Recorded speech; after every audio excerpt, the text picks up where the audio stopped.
Welcome to Licensed Psychologist Now What? A podcast about the journey psychologists and psychotherapists go through as they reclaim their intuition and unleash their healing gifts while maneuvering, getting licensed, life, and making a living.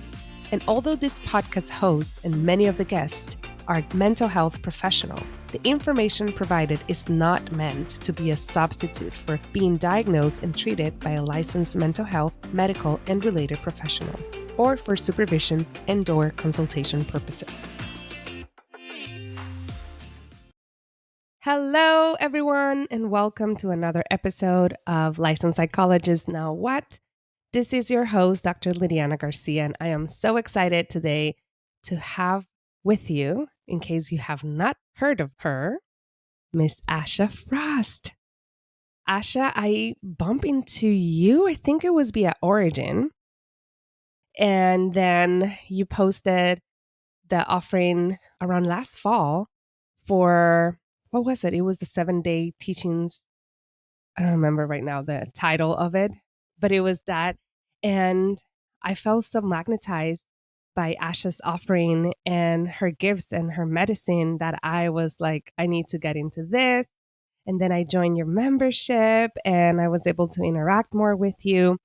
I've also done like one-on-ones with you, but I just so happy that I can introduce you to this group of folks that probably have never heard of you and that are going to be delighted to hear from you and your journey in reclamation, in coming back to you and your book and all that. So without any further ado, welcome, Asha. How are you? Oh, thank you for having me. And yes, it's so interesting. We're talking about reclamation because that program was called Reclaim. So it was the 7-day grandfather teachings, and it was so lovely to be connected there. So thank you for having me now. I am so happy. And I prefer to have my guests share about them and tell who they are, what they love, what they do, and all that good stuff. So if you don't mind sharing a little bit about you and what you do and what you love the most about it. Sure. So I'm going to introduce myself traditionally. Nado Nagwe Okoy Indigenous Cause. Ajijakto Dam, Nashing Agaming and Dujaba. My spirit name is Healing Rainbow Woman, and I'm from Cape Coker First Nation, and I am part of the Crane Clan. And I have been, I guess, a healer as a career for the last 2 decades. I started as a homeopath for about 15 years, and I had a private practice. And in that private practice, I did an Indigenous medicine healing work as well. So energy work and just all around sort of unconditional love work in my home for much of that time. And then I just had this calling to bring everything to more of a global scale. So that is where my membership was birthed, to do some healing circles. I was doing a lot of local healing circles for a long time. And then I just sort of moved it online. So that was a really big jump for me. And now that is my favorite way, I think, of connecting with folks, is connecting with through my medicine and having that being a catalyst to other people's medicine awakening when we sit in circle together.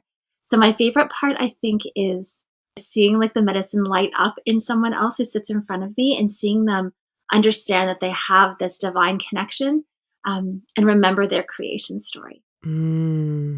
I love that last part, remembering their creation story. And how was that journey for you to remember your creation story?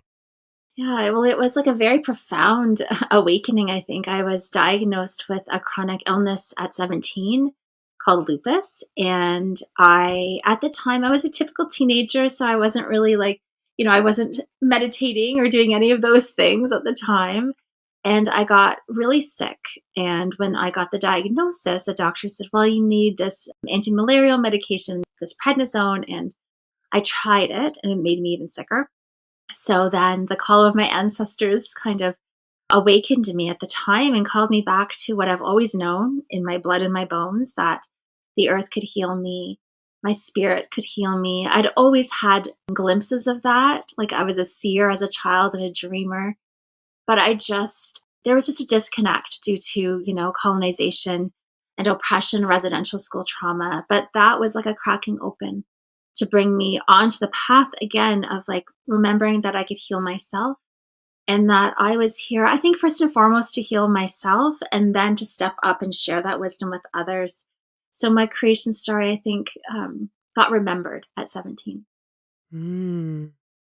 And I really, really love how you were talking how the illness is kind of like what got you, because I know with many people that tends to happen, and how hurtful that must be, because I have heard of lupus of being so painful and so debilitating.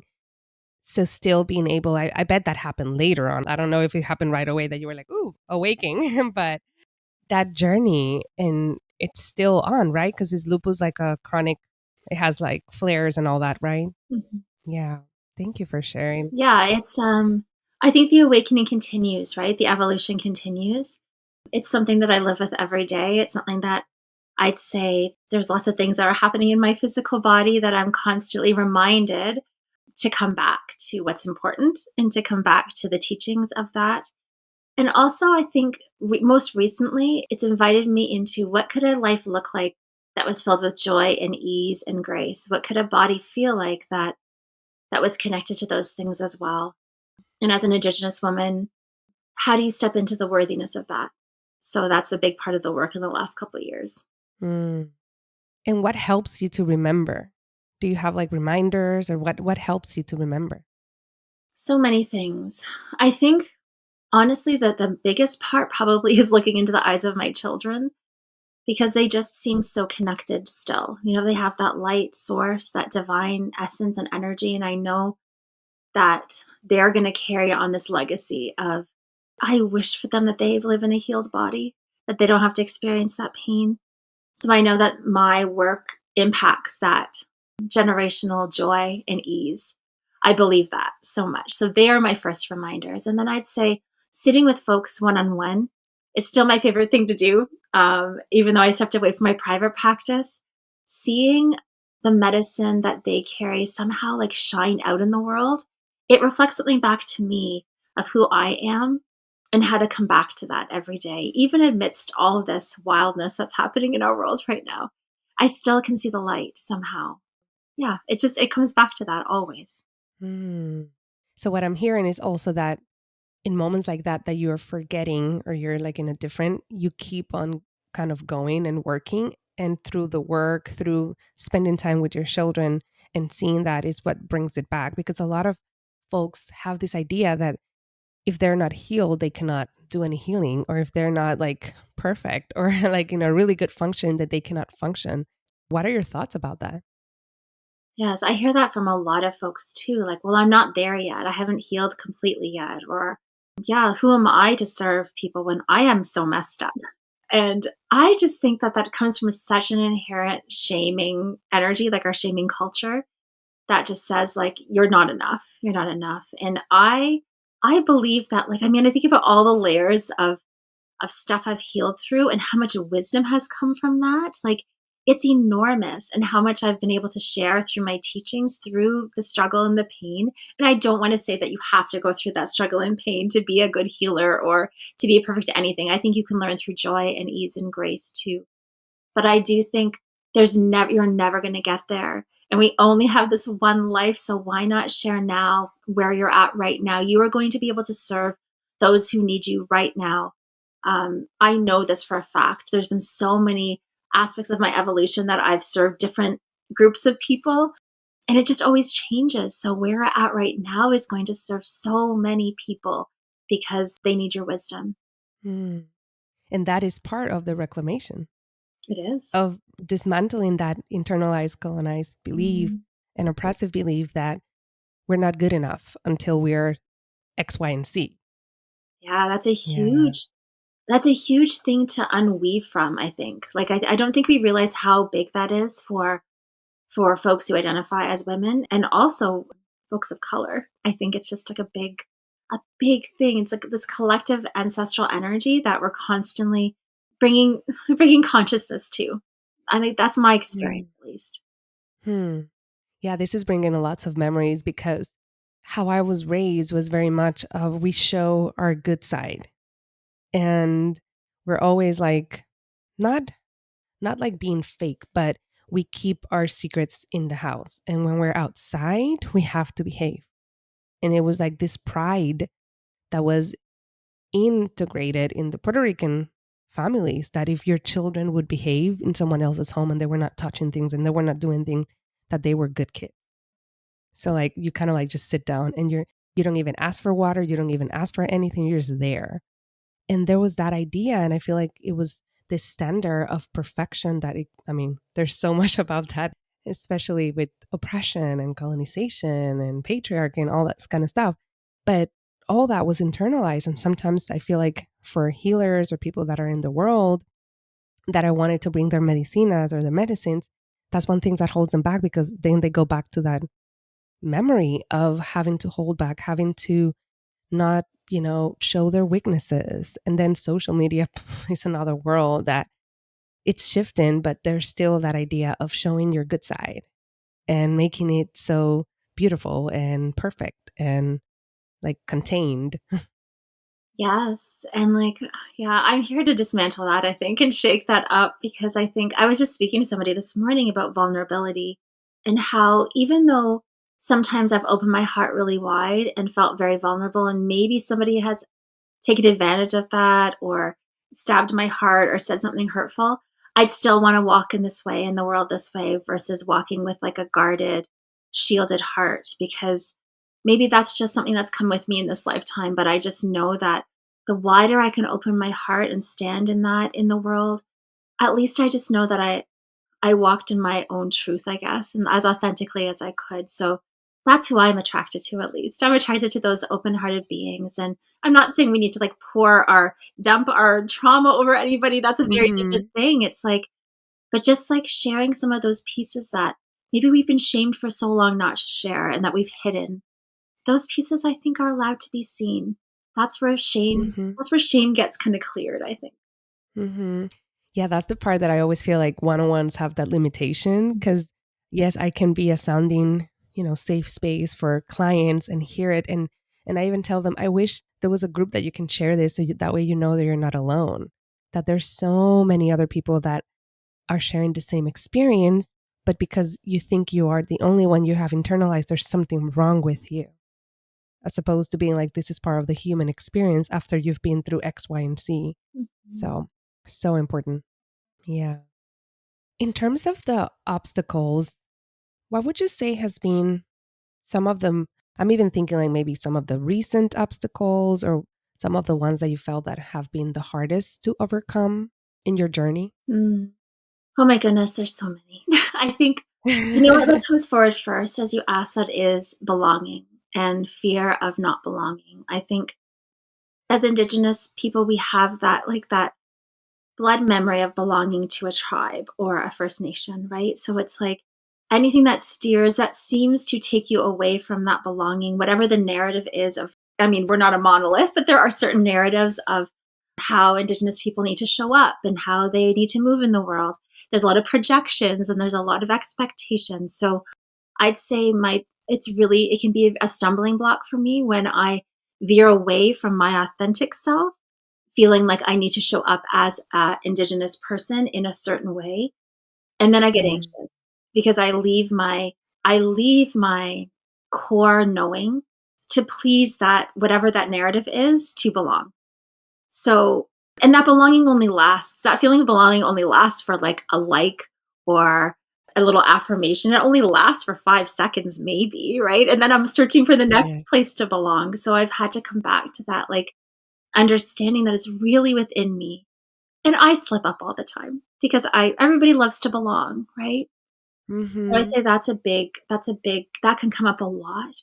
But probably the second thing that can feel like a struggle sometimes is probably comparison, just like everybody, I think. Yeah. And that happens for me a lot, I'll be honest, on social media. Just trusting that I'm reaching the people that I need to reach, showing up authentically, and just trusting that my medicine is traveling as far as it needs to and that it will ripple out. And also that the invisible work that I do is making an impact. And I speak about that a lot because we can think that, the ceremonies we're doing in private and quiet, the conversations we have that are just really sacred, kissing our children goodnight and before they go to sleep, like that those things, because they're not plastered all over social media, don't matter. But I'm here to say that those things matter more than anything. And Just because you don't have like a million followers or a million likes for those things, it doesn't mean it's less important. So I'd say comparison is something that comes up for me too. Mm, I resonate with this so much. And I'm even here as I'm listening to you, I'm also like, wow, it's within an oppressive system because there's a lot of proof how accounts of BIPOC and are being like targeted to receive less the algorithm of highlighting a specific type of folks. So in a ways like that internalized, but they're still present situation. And I mean, oh my God, my heart goes, you know, with you and your family and your ancestors in terms of everything that's coming up that you probably already knew in your blood, but now it's like being proven outside and the reactions that people are having and still, there's so much going on. So I feel like we forget sometimes that and we keep thinking, oh, we internalize this, but we still have a lot of walls that are getting in our way in our messages. So I can definitely feel so deeply that aspect of, is my medicine getting to where I'm intending it to do? And then how can I, figuring out those loops and algorithm and this and that. And because it's like, how do I get there? And Yeah. it can be disheartening, right? It can be disheartening to try to play into a system that is not here for us. It can be Yes. disheartening to try to like figure it out. We can waste so much vital energy trying to figure it out when that's not really where our energy is meant to go. I mean, I've learned that over and over again. And yes, you're right. As things are being unearthed and revealed, and the truth is rising, a truth that we've always known and we've been speaking about. That's the one thing that's frustrating for me. I've been talking about this for years, and only now is it getting voice. Only now is it only getting attention. And it's really hard to get attention as this Indigenous voice for those traumatic issues versus, can I get attention for my medicine? Like, can I, you know what I Mm. mean? Like, it's just one of those really tricky things because then we get pulled into just posting about trauma because that's where we will get more followers, we will get more likes. That's how the algorithm seems to work, and that's what people want to see and then just kind of take from and learn from, and that just becomes exhausting. So yes, Oh, I'd say social media is like a huge place oh, of healing, like I mean to figure out for my own healing. It just like gives yes, me a lot yes. of opportunities to heal. Oh my God, yes. And you're speaking about, this aspect that I've been thinking lately a lot, which is like how much to get into that sharing of the trauma, of the trauma, of the trauma, especially as a trauma therapist. How much are we focusing on the wound and how important it is to bring attention to it, but when is enough? When is it becoming more traumatic? When is it actually, because our mind, when we are feeling things, is like we go back to that moment and sometimes we need that to heal, but when is too much? When is like re-traumatizing? And that is a very fine line. And I feel like, and then if you're not doing, there's a lot of judgment within the communities of righteousness, of how you have to advocate, how you have to, social justice, how you have to do it. And if you're not doing that, then you're considered, when then you're not part of us. It's like so much going on in that area. And even that, as you Ugh. speak about it, like I can feel the trauma coming up. I wrestled with that so much over the last 2.5 years. I think, like, what kind of voice do I want to be? Because again, the projections, people will come into my DMs and say, why aren't you posting about this? You should be saying it this way. You're not doing it right. You're not posting enough. And I'm like, what about my joy? Can I just post a picture of me and my family? Am I allowed to Mhm. even share anything about how I'm going to feed my family? Right? Because that's another thing. You're supposed to be posting education all the time. And as soon as you try to offer something, all of a sudden your engagement goes down and they're like, well, that's not what I want from you. And you're like, well, how am I supposed to live in this world then? You'll take everything else from me, but then I post about something that I would love reciprocity for, and all of a sudden you're out. So I think that Mm. those expectations, I want us to be gentler and kinder and more compassionate with each other. I think we are all doing our best. I know we're all doing our best. Mm-hmm. So important. And also as mama raising little ones, which is another big layer in navigating this world of complexity. How has that been for you, raising two little ones in this time and age? Mm. It's been tough. Like I think these where I live right now, we were sort of the most locked down place on Turtle Island for a long time. And I think that I always keep thinking I want to shield them from this trauma of this time. And I know I can't do that. But it's been tough. It's been tough to try to manage it all. And there's many times where I feel like I'm burnt out because I'm trying to hold space for all of their emotions and my own, and then my clients and all the people I serve. So I think, especially as a healer right now, it's felt like an extra heaviness to try to just lift everybody up. And I feel like I have nothing left or I felt like I had nothing left for myself. So I had to be just Mhm. very careful about that. But they feel it. You can tell children are just brilliant. They have a little meltdown or a tantrum about nothing. And then you just kind of think, Yes. right, we're still in a pandemic. They've got a lot of restrictions on them. They're processing through that. But for us to have the capacity to even think in that way, I think has been challenging at this time. Mm, yeah. One of the latest was we do arroz con gandules, which I don't know if you know what it is, but it's I think it's pigeon. That's how you call it, pigeon beans or something like Mm, that. They're the green kind of beans that come in. Anyways, it's like pea. I think it's pigeon peas. mm, That's how it's called in English. But we make it and we season it with lots of, onions and peppers and all that. And my son has always loved it. And this last time that I made it, it's a Puerto Rican dish that takes a lot of pride, a lot of time. And I was like, I hope it's good and all that. And he was like, ugh, what are these vegetables? What is this? And it was like, it was so overwhelming. That was the last tantrum. And in a way, it was also like me having to like figure out my stuff, his stuff, pandemic stuff, and also like he's a child. And kids get into that stage of not wanting to eat veggies and stuff, and not take it so personal, because I was here taking it personal, like I made this Puerto Rican dish so you can have culture, so you can remember where you come from, and all this meaning that you put into things. But children are not thinking that way. But I feel like everything is like highlighted, like any little thing, I feel it more deeply, like my irritability and everything, because of the stressors of it. And I resonate so much with feeling like I don't have that much more else to give. And it's hurtful, because as healer, you know how this is a very important time for healers to heal, but it's like, where am I going to pour out? yeah. And as you're saying that, I haven't shared this yet with anybody really, because as you mentioned, my membership, I did decide to close my membership. And I realized I ran most of it during the pandemic time. And I loved it. I loved every moment of it. But what I noticed is if there was like almost 300 people in there by the end of it. And it did feel like I was trying to hold up every person and that I didn't have the capacity Mm-hmm. anymore. And I know that pretty quickly. I know that now pretty quickly, that if I Mm-hmm. don't have the capacity for something, it's going to be leaky, right? There's going to be energy that's leaking out everywhere. And that is not something that I want with my work or my medicine in the world. So it was a huge decision and kind of a heartbreak for me to have to do that. But that the pandemic time has impacted that too, of like, how much capacity do I have as a healer, and how can I put my work out in ways that also nourish me? Because I think that's something I Yes. always put on the end of my list, but it's something that's really important and very clear now. Mm.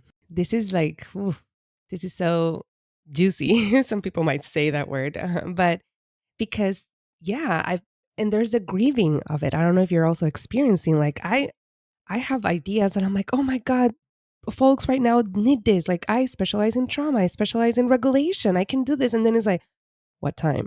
What time? When am I gonna do this? It would take away my sleep. And when I don't sleep, it makes everything harder with two kids at home. Like, where am I gonna do this? So it's like also that grieving of, I could be doing, all these things, but I can't for now. And being okay that I can't for now has been hard.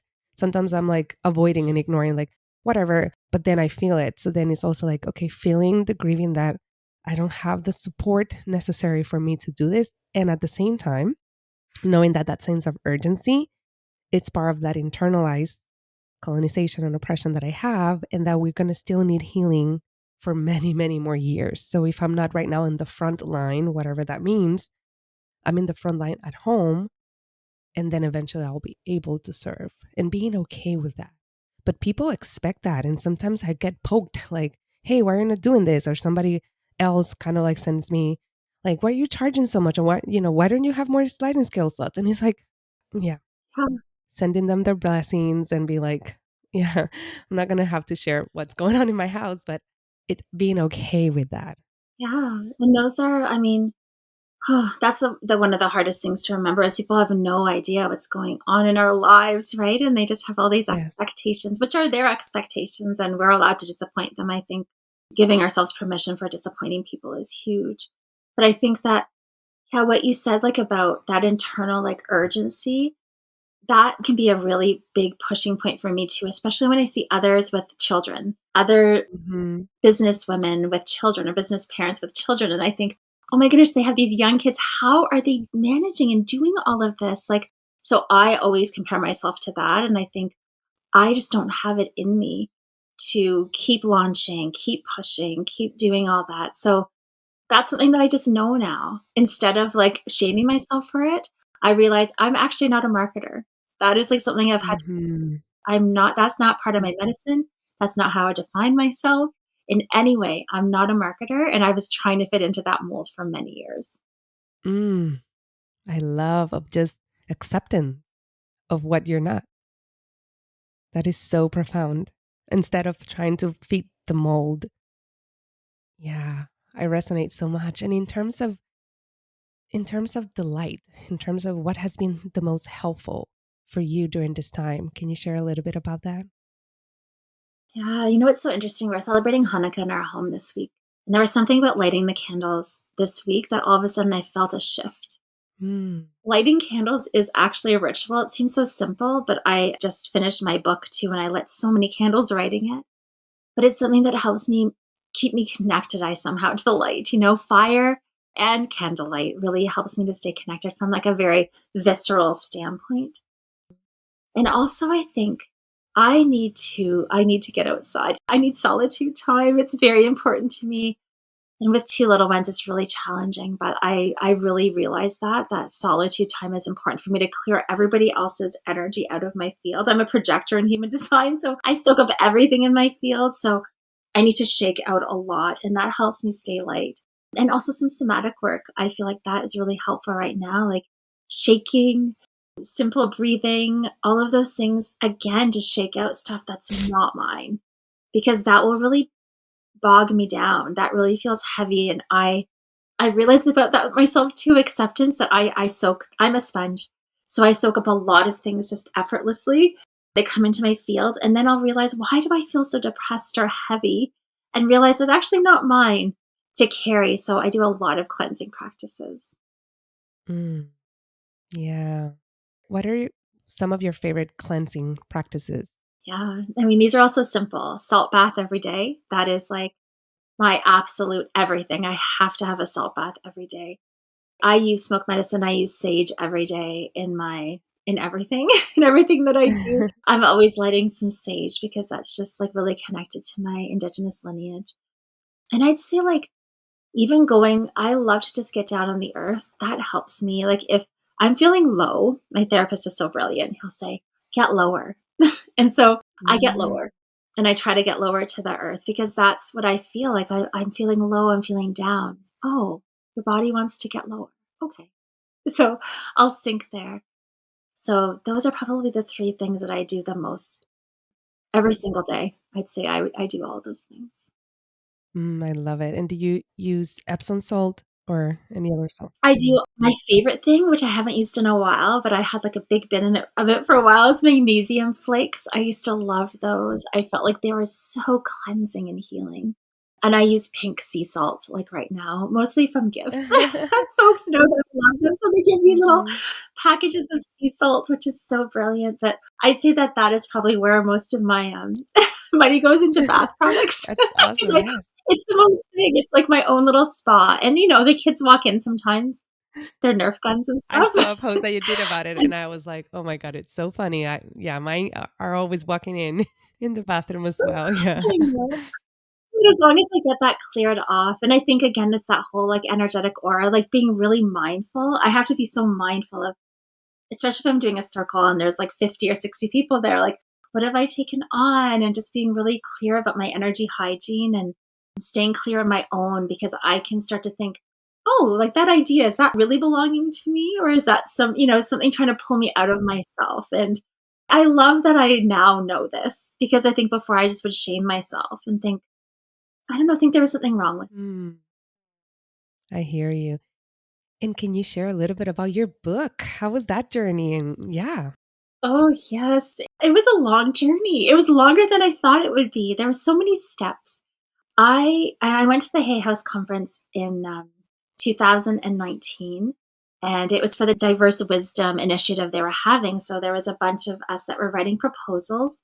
So I wrote a proposal, and honestly, I put everything into it. It took me 7 months. I started as soon as my feet like touched back down to Toronto, and I started right away, and I worked really hard on it. So when I submitted it, I just kind of put it out to the universe, and then they called in June, the day before my birthday, and Mm, said, you got a deal. And I was just so shocked. wow.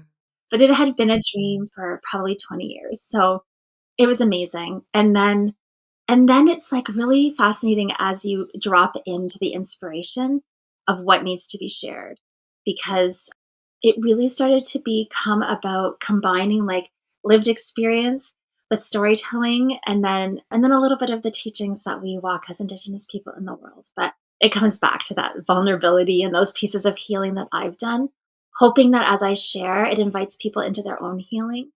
And it's just, I really am proud of it. I Yeah. just sent it to the printer. They just sent it to the printer on Tuesday, and I just felt like I've put my whole heart and soul into this, Mm. and it comes out in March. So I'm very excited about it being.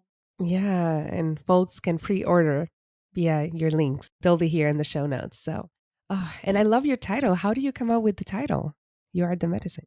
It's interesting because since I've put it out there, folks have told me, oh, this was initially shared by a curandera. I can't remember what her name is, but that's not where I got it from, because I'd never heard of her or her work. She's passed into the spirit world now. I was just sitting there. I was sitting in the Hales conference. I was talking to a friend, and I said, oh, what should I call this book? And I said, I think I'm going to call it Good Medicine. And she goes, and I'm like, but you are the medicine. So it just kind of came just in our little channeling. We were both kind of praying to Mm, Louise Hay that she would hear mm, our dream and our wish. So it just kind of came in that moment.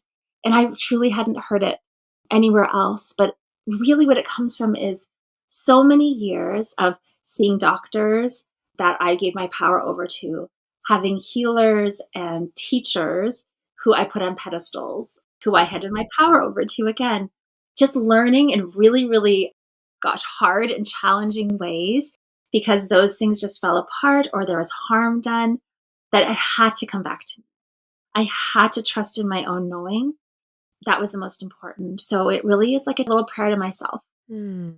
I can't wait to see it in person and read it and go through all of it. Because, yeah, I've recently, one of the things that I've discovered, and I had a super aha yesterday, but it was how my medicine is to help other psychotherapists and healer bring it out and then figure out how can they do it and help them work through all the hurdles of what gets in the way and the confidence and the fear and like nobody's going to listen to me or and like taking action because I consider myself a courageous person that it just takes action, so helping them that and seeing their journey, because that's how I see like there could be more healing out in the world, especially for psychotherapists, like there will be more people touched by their services.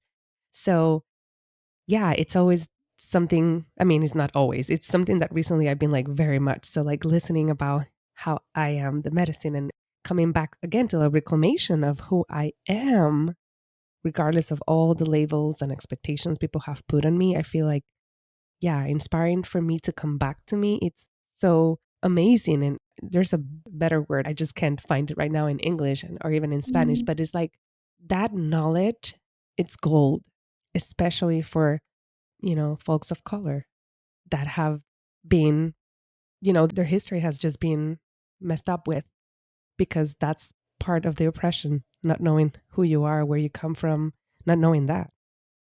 Yeah, so much of that. And that's who this book is written. The book, it's interesting. The book came really clearly after the children were found and discovered in the residential school yards. I felt their presence wanting to come through in my words and in parts of it. So it was always like it came out in that way.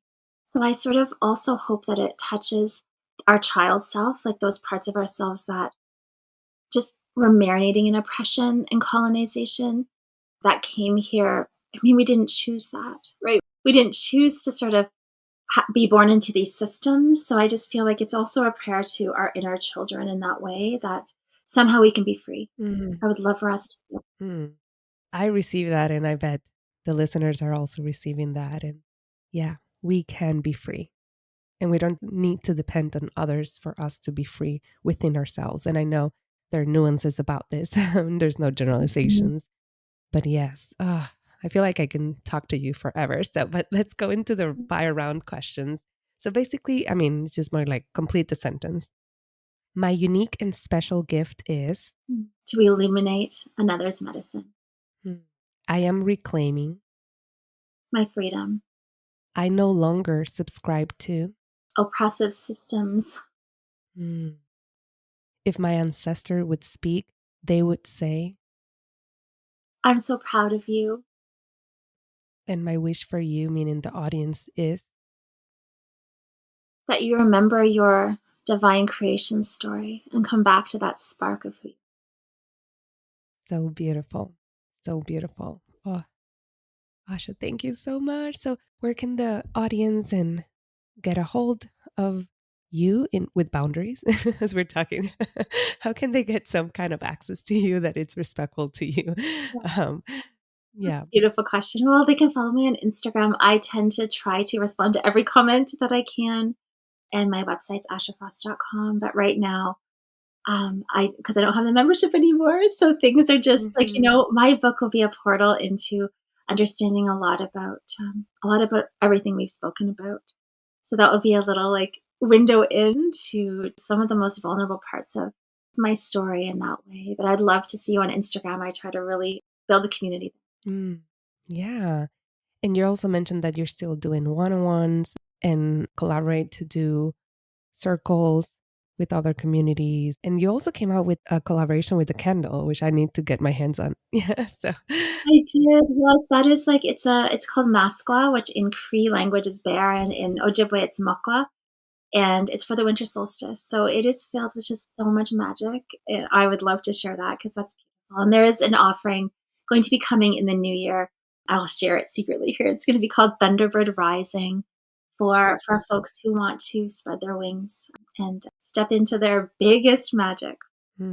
so beautiful. And this is going to come, this episode, I mean, the listeners are listening as it's coming out. It's probably going to come around the solstice now that I'm thinking about. So yeah, which is perfect. Wonderful. Yes. So Thank you so much. thank you so much for being here, for saying yes, for your presence, for your inspiration. One thing I wanted to say about the candles is that seeing your pictures with your candle in the book, like while you were writing, it just brought in me. And I love candles too. I'm still like trying to discover, but I love fire.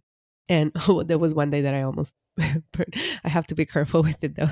Like it was like baby was already sleeping and the alarm went off because I was doing like a little ritual inside here. So I had to go out and now there's like the dried candle. What's the liquid in English? Yeah, it's like in the patio. I'm like, oh, I need to clean this because it was like very powerful, which it could be interpreted in so many ways. But anyways, I love fire and seeing those day to day pieces that you write. I'm always seeing them and I love them.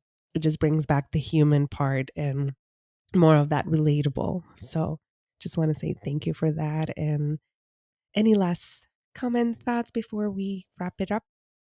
I'm just so grateful for you. Honestly, I'm so grateful. It just shows me that we can connect from like just two different parts of the world. And just that spirit to spirit connection can feel really strong, even over these internet waves. So thank you so much. And to everyone who's listening, I feel my spirit and spirit connection to you too. Teary eye here. Okay.